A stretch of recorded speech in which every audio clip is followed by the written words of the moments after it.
ভগবান শ্রীকৃষ্ণের উল্লেখযোগ্য বাণীগুলো শুনুন। আহ্বান করতে শিখুন, প্রত্যাখ্যান করতেও শিখুন। যেখানে আপনার সম্মান নেই সেখান থেকে উঠে চলে যেতেও শিখুন। যদি আমরা চাই তাহলে আত্মবিশ্বাস ও পরিশ্রম দিয়ে নিজেদের ভাগ্য লিখতে পারি, আর যদি আমরা নিজেদের ভাগ্য লিখতে অক্ষম হই তাহলে পরিস্থিতি আমাদের ভাগ্য নির্ধারণ করে দেবে। আপনি এটা বলতে পারেন না যে আপনার কাছে সময় নেই, কারণ আপনিও দিনে ততটাই সময় পান যতটা সময় একজন সফল ও পরিশ্রমী লোক পায়। বিশ্বাস এমন এক জিনিস যা ধ্বংস হয়ে যাওয়া জীবনেও আশার আলো নিয়ে আসতে পারে। বিশ্বাস পাথরকেও ভগবান বানাতে পারে, আর অবিশ্বাস সাধারণ মানুষকে পাথর বানাতে পারে। জীবনের কঠিন বাধাগুলো আমাদের দুর্বল করতে আসে না, বরং আমাদের ভিতর লুকিয়ে থাকা অমৃত শক্তি আর সামর্থ্যকে বাইরে বের করে আনে আর আমাদের মজবুত করে। কঠিন সময়কে বুঝিয়ে দিন যে আপনি তার চেয়েও কঠিনতর। বৃষ্টির সময় সমস্ত পাখি গাছের পাতার আশ্রয়ে চলে যায়, কিন্তু বাজ পাখি বৃষ্টিকে এড়ানোর জন্য মেঘের ওপরে চলে যায়। সেরকমই সমস্যা প্রত্যেকের জীবনেই আসে। বাধা বিপত্তি, দুঃখ কষ্টের মুখোমুখি সবাইকে হতেই হয়। আপনি সেগুলো থেকে নিজেকে লুকিয়ে রাখবেন নাকি সেগুলোর মোকাবিলা করবেন, সেই সিদ্ধান্ত সম্পূর্ণ আপনার। জীবনে সুখী হওয়ার কোনো সহজ রাস্তা হয় না। সুখী হওয়ার জন্য মানুষকে নিজের রাস্তা সহজ করে নিতে হয়। যত ত্যাগ করবেন তত লাভ করবেন। আপনি কোনো কাজেই সফল হবেন না যদি লোকের কথায় মনঃসংযোগ করেন। লোক কি করবে? প্রথম দিন হাসবে, দ্বিতীয় দিন তুচ্ছ তাচ্ছিল্য করবে, পরের দিন ভুলে যাবে। তাই লোকের পরোয়া করবেন না। সেটাই করুন যেটা করা উচিত, যেটা করে আপনি আনন্দ পান, যেটা করতে আপনার ভালো লাগে। মনে রাখবেন, জীবনটা আপনার। কেউ তারিফ করলে আনন্দে মেতে উঠবেন না। মনে রাখবেন, তারিফের গভীরে স্বার্থপরতার নদী বয়ে যায়। হিসেব তৈরি করে রাখুন। আজকাল মানুষ বড় তাড়াতাড়ি চেয়ে নেয় যে তুমি আমার জন্য কি কি করেছ। কখনো তাকে এড়িয়ে যাবেন না যে আপনার পরোয়া করে। তা না হলে একদিন আপনি বুঝবেন পাথর জমাতে জমাতে আপনি দামি হিরেটাই হারিয়ে ফেলেছেন। যদি সম্ভব না হয় তাহলে প্রথমেই না বলে দিন, কিন্তু কখনো নিজের জন্য কাউকে অপেক্ষা করাবেন না। দুনিয়ায় এরকম অনেক লোক দেখা যায় যাকে আপনি যতই সম্মান দিন বা ভালোবাসুন, পরিবর্তে সে ধোঁকাই দেয়। কারণ আপনি চেষ্টা করলেও লোকের স্বভাব কখনো বদলাতে পারবেন না। বলপূর্বক সম্পর্ক তৈরি করলে তাতে না আনন্দ থাকে না শান্তি। তাই প্রতি মুহূর্তে শাস্তি ভোগ করার থেকে অনেক ভালো নির্জনে শান্তি ভোগ করুন। যে লোক বলে যে তার কাছে সময় নেই, আসলে তার কাছে অনেক সময় থাকে, শুধুমাত্র আপনাকে সেটা দেওয়ার ইচ্ছেটা থাকে না। জানবেন আপনি তার মনে এখন আর বাস করেন না। এই কথাটা যতটা গভীরভাবে আপনাকে আঘাত করবে, ঠিক ততটাই গভীর খাদ থেকে পড়ে যাওয়া থেকে আপনাকে বাঁচাবে। আপনি মূর্খ এবং সন্দেহভাজন লোকের সঙ্গ পরিত্যাগ করুন, কারণ এইসব লোক কখনো কাউকে সুখী দেখতে চায় না। এইসব লোকদের অন্যদের সুখ দেখে ঈর্ষা হয়। তারা অন্যদের সর্বদা নিচে নামিয়ে দেওয়ার আর তুচ্ছ তাচ্ছিল্য করারই চেষ্টা করে। কি করে একে ছোট করা যায়, কি করে একে অপমান করা যায়, এইসব লোকের স্বভাব এইরকমই হয়।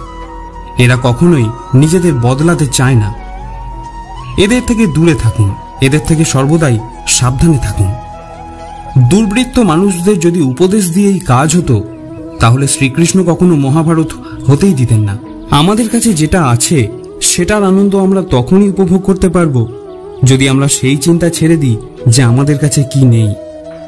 যেদিন থেকে আমরা পরমেশ্বরের প্রতি আগ্রহী হতে শুরু করি, সেদিন থেকে হতাশা, দুঃখ কষ্টগুলো আমাদের প্রতি আর আগ্রহ দেখায় না। যে কোনো সমস্যার মাত্র দুটি সমাধান থাকে। প্রথমটি হলো হাল ছেড়ে দেওয়া, আর দ্বিতীয়টি হলো সমস্যার মোকাবিলা করা। ভালো সময়ের অপেক্ষায় যে বসে থাকে তার জীবন থেকে কখনো খারাপ সময় যায় না। ভালো সময় নিজে থেকে আসে না, তাকে নিয়ে আসতে হয়। প্রকৃত বড় মানুষ তো সে হয় যার সামনে কোনো মানুষ নিজেকে ছোট অনুভব করে না। আপনি সফল হতে চাইলে জীবন আপনার অনেক পরীক্ষা নেবে, যাচাই করবে, এবং আপনাকে সেই পরীক্ষায় উত্তীর্ণ হতেই হবে।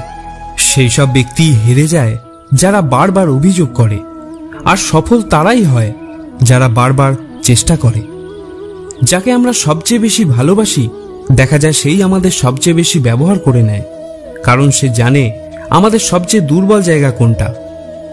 মহৎ হয়ে কোনো ব্যক্তিকে ক্ষমা করে দিন, কিন্তু যে আপনার সাথে বারবার প্রতারণা করে তাকে বিশ্বাস করার বোকামি কখনো করবেন না।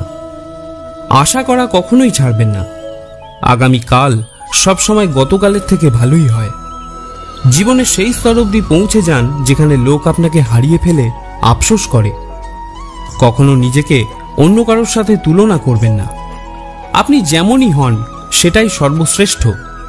ঈশ্বরের প্রতিটা সৃষ্টি সর্বোত্তম হয়ে থাকে। নিজেকে কারোর তুলনায় হীন ভাবা ঈশ্বরের সৃষ্টির অপমান করা হয়।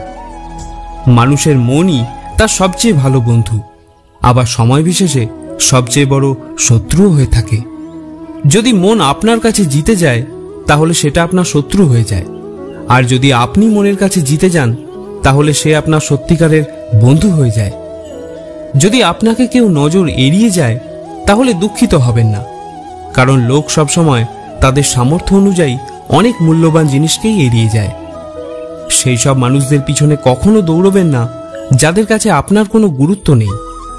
শ্রীকৃষ্ণ বলেন যে ভুলভ্রান্তি মানুষ মাত্রই হয়ে থাকে, কিন্তু ভুল শুধরানোর চেষ্টা সেই সব মানুষই করেন যাদের মন পরিষ্কার হয় আর যারা সম্পর্কগুলোকে হারাতে চায় না।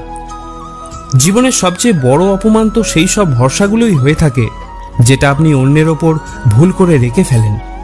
কখনো কখনো মানুষ শান্ত হয়ে গিয়ে ভিতরে ভিতরে ভেঙে গুঁড়িয়ে যায়, অর্থাৎ সে হেরে যায়।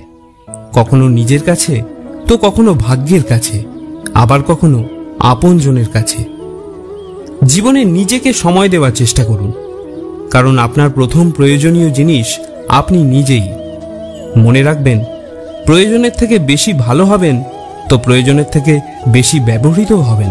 সোনা বহুমূল্য ঠিকই, কিন্তু সোনার জিনিসকে আমরা লোহার সিন্ধুকে রাখি। তাহলে কোনটার উপর আমাদের ভরসা বেশি, সোনা নাকি লোহা?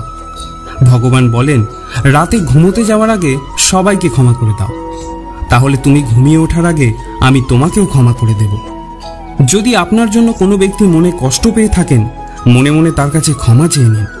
যদি আপনি কারোর দ্বারা কষ্ট পেয়ে থাকেন, তাকে ক্ষমা করে দিন এবং সব দুঃখ ভগবানকে সঁপে দিয়ে নিশ্চিন্তে ঘুমিয়ে পড়ুন। বিশ্বাস করুন, এটা করলে আপনার জীবন খুশিতে ভরে উঠবে। সবাইকে হাসান, কিন্তু কারোর ওপরে কখনো হাসবেন না। সবার দুঃখ ভাগ করে নিন, কিন্তু কারোর দুঃখের কারণ কখনো হবেন না। সবার জীবনে প্রদীপ জ্বালুন, কিন্তু কখনো ভুল করে আগুন ধরাবেন না। ঈশ্বরের কাছে আমাদের ধনের কোনো প্রয়োজন নেই, তাঁর তো শুধু আমাদের পবিত্র মনের প্রয়োজন হয়। এই জন্যই তিনি কোনো কিছু ছাড়তে বলেন না, শুধুমাত্র মনের বিকার আর ভুল বিচারকে ছাড়তে বলেন।